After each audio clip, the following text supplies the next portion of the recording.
Komisi Pemberantasan Korupsi menangkap tersangka kasus dugaan suap dan gratifikasi di Mahkamah Agung, Nur Hadi, pada Senin malam di Jakarta Selatan. Nur Hadi, mantan sekretaris Mahkamah Agung, telah ditetapkan sebagai daftar pencarian orang sejak Februari 2020, ditangkap bersama menantunya, Reski Herbiono. Nur Hadi serta menantunya Reski Herbiono tiba di KPK sekitar pukul 7 pagi dengan pengawalan petugas kepolisian.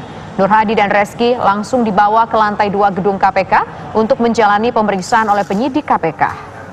Pada 16 Desember 2019, pemirsa KPK telah menetapkan Nur Hadi bersama Reski sebagai tersangka penerima suap dan gratifikasi senilai 46 miliar rupiah. Sementara, Direktur PT Multikon Indrajaya Terminal Hindra Sunjoto ditetapkan sebagai tersangka pemberi suap. Penerimaan suap terkait perkara perdata PT MIT melawan PT Kawasan Berikat Nusantara.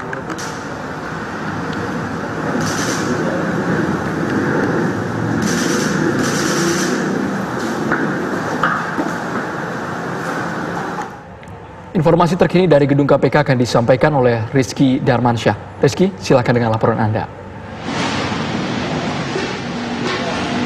Baik, Andro, Nur Hadi dan juga Reski tadi telah meninggalkan gedung Komisi Pemberantasan Korupsi menggunakan rompi oranye dan menumpangi dua mobil yang berbeda menuju rutan KPK Kafling 1C, di mana di sana mereka akan ditahan selama 20 hari ke depan. Kita ketahui keduanya berhasil ditangkap dan juga diamankan oleh KPK setelah sempat buron kurang lebih 3 bulan atas kasus tindak pidana korupsi, suap dan juga gratifikasi terkait dengan perkara di Mahkamah Agung tahun 2011 hingga 2016 dengan total nilai suap maupun juga gratifikasi ini 46 miliar rupiah.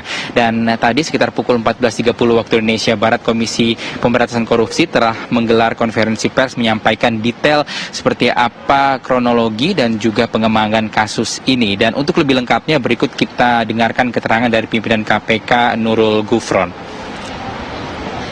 Hari Senin tanggal 1 Juni 2020, tim KPK telah melakukan penangkapan terhadap tersangka NHD dan RHE.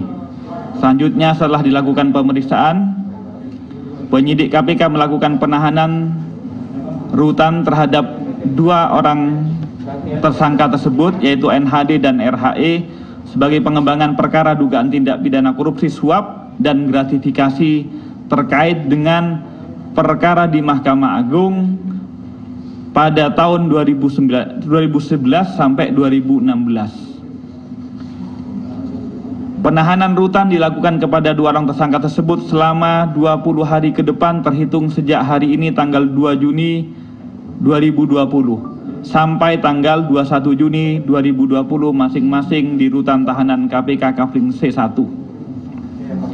Kronologisnya, penangkapan DPO dalam hal ini tersangka NHD dan RHE. KPK sejak bulan Februari telah menetapkan status DPO terhadap tersangka NHD, RHE, dan HS. Sejak ditetapkan DPO, penyidik KPK dengan dibantu pihak Polri terus melakukan pemburuan secara aktif melalui pencarian terhadap para DPO, antara lain dengan melakukan penggeledahan rumah di berbagai tempat baik di Jakarta maupun di Jawa Timur.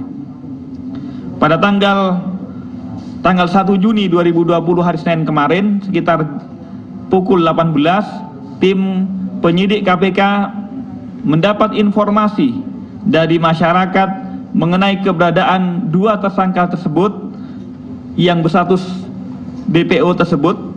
Selanjutnya, berdasarkan informasi tersebut, tim KPK bergerak ke Jalan Simpruk Golf 17 nomor 1 Grogol Selatan, Kebayoran Lama, yang digunakan sebagai tempat persembunyian NHD dan RHE. Selanjutnya, dengan dilengkapi surat perintah penangkapan dan penggeledahan pada sekitar jam 21.30, penyidik KPK mendatangi rumah tersebut untuk melakukan penggeledahan.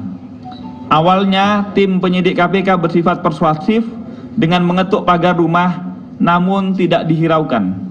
Kemudian penyidik KPK dengan didampingi Ketua RW setempat dan juga pengurus RT setempat melakukan upaya paksa dengan membongkar kunci pintu pagar gerbang dan pintu rumah tersebut.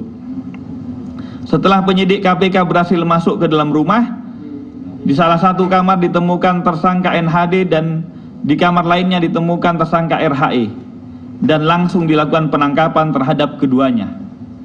Selanjutnya terhadap kedua tersangka tersebut dibawa ke kantor KPK pada malam itu juga untuk dilakukan pemeriksaan lebih lanjut demi kepentingan penyidikan. Cek. Ya, baik pemirsa, tadi keduanya meninggalkan gedung KPK tanpa menjawab satupun pertanyaan dari awak media. Dan hingga saat ini Komisi Pemberantasan Korupsi mengatakan terus memburu DPO lainnya, yaitu Hendra Sunjoto yang merupakan direktur dari PT MIT. Tadi kami mendapat informasi juga ada salah satu pihak di sini diperiksa, namun untuk tersangka yang berbeda tapi dalam kasus yang sama, yaitu TPK suap dan juga gratifikasi terkait dengan perkara di Mahkamah Agung tahun 2011 hingga 2016. Untuk sementara itu yang dapat kami kabarkan dari Gedung Komisi Pemberantasan Korupsi Jakarta atau KPK Jakarta. Kita kembali pada Andro dan juga Tisa di studio. Baik, terima kasih Rizky Darmansyah mengabarkan langsung dari Gedung KPK Jakarta.